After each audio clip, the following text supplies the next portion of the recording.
I mean, I think the whole idea of thinking about the city like what you're saying, I mean, there has been such incredible change. There is such an incredible opportunity. And we particularly have an incredible opportunity here because we're a young city, a city in transformation, and still with a lot of opportunity, and also a city that doesn't necessarily have to be defined by a skyline, because we haven't had a traditional urban center.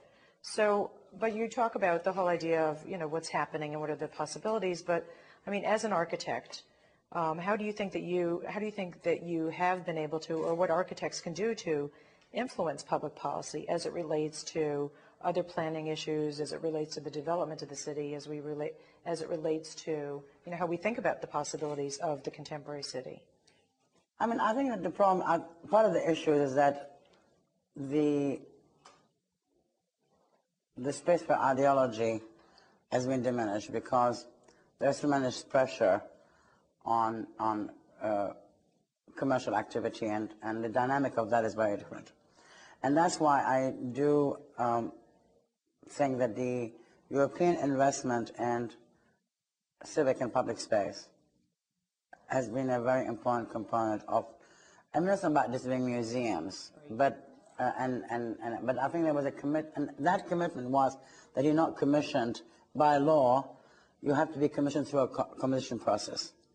You know, of course, these processes are always, you know, tricky. You know, you don't always get the best person to win and stuff like that, but that also made it possible for private developers and development to commission through a competition process. And that process is much more transparent, you know. It's public, the person knows about it, stuff like that.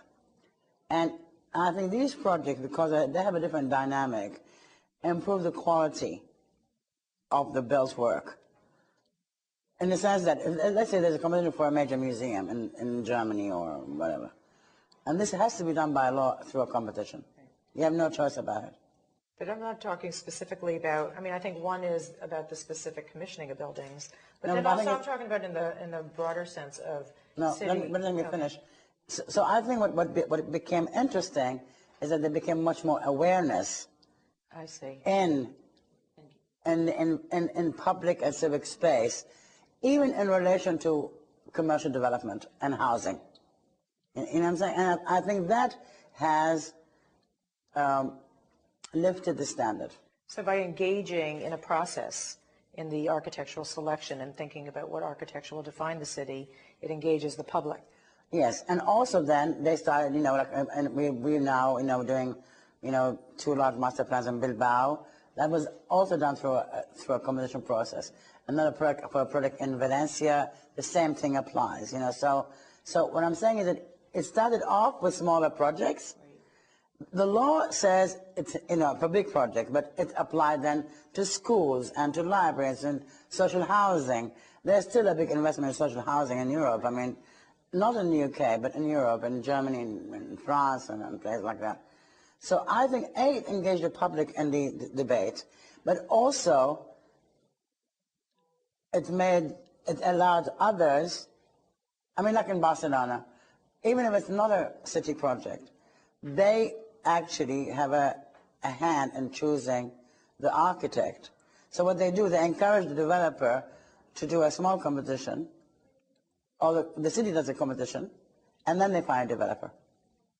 And this way, I think that the rights of the city are more looked at than, you know, everybody going crazy, building everything everywhere so they can sell as many places as they feel like. Right. So, and that had an impact on, I think, the built environment. It's not perfect yet, right. But... And I mean, your ideas are deeply rooted in utopian ideals. And so you're obviously, just from what you're saying, still very optimistic, and your work is about, I mean, everything you've done is fighting about the future of the city. You know, how have you maintained that interest? How do you think that you've advanced it? Based on your experience, what can we learn and, you know? Well, I mean, I can't say myself how I've advanced it, but I think that when I came into the profession, let's say 30 years ago, when I was still a student, I think I came with a degree of freshness, and for whatever reasons, I, you know, not just me, but many others, really questioned the typology. For one, the type, and questioned, and also did believe in progress and innovation and all of these things, and that the idea of the projected dream is still a possibility. It's not some sort of fantasy, you know.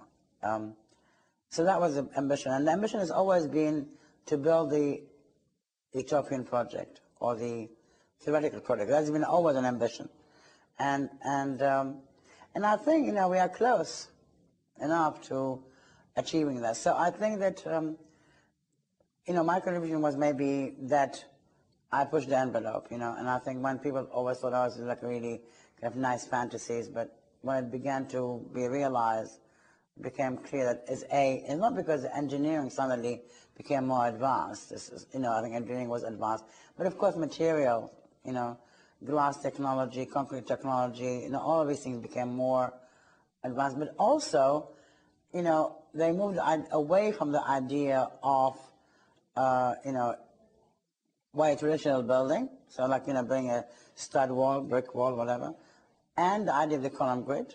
Engineering became much more interesting in terms of allowing you, because engineering, what is interesting about it is that it allows you to make spaces which are great, you know, and therefore I think also the idea of investing in the development of space, whether it's on the level of a city or the level of the room, or even a small room, becomes much more easy to achieve.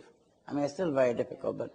I think what's amazing about your career is not only your commitment to constant exploration, but your commitment as an educator. And not only what you're saying now is, not only is it, I mean, I know that you've had also the fact that you've been in the classroom and that you have been constantly committed to the next generation and the next generation and the next generation. Although you're not that old to be committed to that many, but still, I mean, your commitment to the practice, to thinking about it and the responsibility, as well as now saying, you know, the community process is equally, that's part of the education process. Yeah. But I mean, I always think, you know, like when people have a department of, these departments are too segregated, you know, between planning and urbanism and architecture, and I think that they should be much more connected, because, and that's why, in terms of my own ambition, people will ask me always, what would I like to do next? And I still think it'd be interesting to do a segment of the city, because to prove what it's like to actually do all these things about porosity of the ground, fluidity of the, you know, circulation. Because if I just do the master plan, right. I mean, that could be achieved as well, like in Singapore. But my ambition is to really demonstrate it. Yeah. So based on your experience in Miami, which I will follow by asking what you think you would, if you had a free hand, if you had an opportunity to do a pilot project here, if you had any ideas what you would do. But based on your experience here and watching it at intervals over the past, say, 20-something years, you know, what do you think Miami's greatest opportunity is? Well, I mean, I don't know. I mean, I'm sure there should be investment in kind of the normal thing, which is like, you know, public buildings, whether it's museums or schools or libraries. But in terms of, I think if there's an opportunity to reinvent the ground, in the sense that how the geometry of an urban plan could be achieved, that would be an incredible, I think, important, because I mean, I know Miami, because there are many areas which are still untapped, you know, and they don't have to be tall, but they could also be reconfigured, and I think that could be very interesting to test how these things would work out, because one can, you know, view or observe what are the current behavioral patterns in the city and how this could, you know, work with it. I mean, do you have any ideas just like if one said to you today, okay, Zaha, you know, tell us that pilot project that you want to do here, and you've got it. What would it, I mean, do you have any, I mean, it's putting you on the spot now, but no, what would you do? I would say I would like to look at, you know, a few blocks somewhere, you know. Anywhere. Well, maybe nice to do something, I don't know what, there's anything in the downtown, or, you know, areas which were something else before, you know, and they have a possibility of maybe looking at ideas of density, of proximity of spaces, and, you know, that would be my gut. Otherwise, I could also look at areas where they could have, civic spaces, landscape or museums or whatever. I don't think it's any accident that you, as a transformational thinker and practitioner and educator, were invited by a foundation that really is engaged in transformation. So, and a city that's at a point of tremendous transformation. And I think that we have an incredible opportunity here. I mean, in terms of just, in thinking about the new public spaces. I mean, you mentioned libraries and museums. I mean, I have no idea what they have. I mean, what are the new public spaces of the community, and, how do architects, through thinking about public space and their architecture, help create a sense of community? I mean, what is this new sense of, how do you create a sense of community in a world of today? Well, I mean, I suppose, it's a general thing, the community issue. But how to make buildings which relate to community, which is not, our strategy has always been against fortification in the sense that you do not isolate from the street part of the building's public domain, and how that, and then variety of translations. One has to be very specific about what community and what can you do, but I think that if the city's ambition is to kind of always be part of a kind of a civic and public zone, and I think public buildings are critical because they enhance the lifestyle of the people who live there, and also because anybody can go there. I mean, they can't all go to your house. Right. Like a beautiful house, and I would love to do that, but not everybody can, go there. Here it's nice that art collectors are open their houses for people to visit, but, apart from that, it's more difficult. But if you do a building which is everybody can access, and depending where it is, children can learn from it, learn how to kind of view space differently, older people, younger people, whether they read or look at art or whatever, go to a concert, they're always, which are, or even it's kind of a landscape, like a nice park, for example. They are not fortified. Anybody can go there. And through that, I think the environment is really helps a great deal in terms of our well-being. Because fundamentally, architecture is really about well-being, that it makes you feel good. And those who are lucky to have shelter, but others who don't. And I think one can provide through these buildings, from housing to public spaces, those to make them feel good in an environment. And in all your travels around the world and work you've done, is there just one city that you think has incredibly enlightened leadership, incredibly engaged community? I think that, again, the world is expanding by the minute. We now have just won a big competition for, 5 towers in Almaty in Kazakhstan. And we have another project maybe in the new capital. And so, the boundaries are every day. So, we have work in Russia and China. So the world is constantly getting bigger, and all cities competing with each other about what they are. I still have tremendous respect for European cities, because they started with the French and the Germans, and now the Spanish and Italians following suit, because, and I think if you look at Spain, when it was under Franco only 30 years ago, and the incredible change it went through, and the ambitions they have, and they carry on. They do the Olympics in Barcelona, but they don't stop there.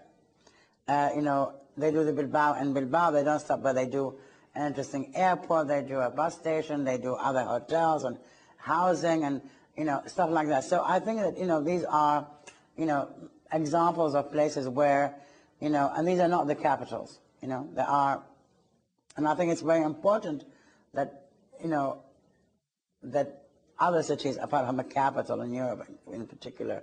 America is different because many cities are like the capital of the state, and it's a very different story somehow. And to have the ambition by all these politicians, local politicians, to actually put their cities on the map was a very interesting thing. So Zaha, thank you so much. I think that it's just incredible that your roots and utopian ideals, your optimism about the future of the city, your ability now to actually see realization of some of those ideas in some of the most amazing cities throughout the world, give us tremendous hope and inspiration for how we even think about our own city here. So thank you for being with us, and this has been a real exciting honor for me to talk to you today. Oh, thank you. My pleasure.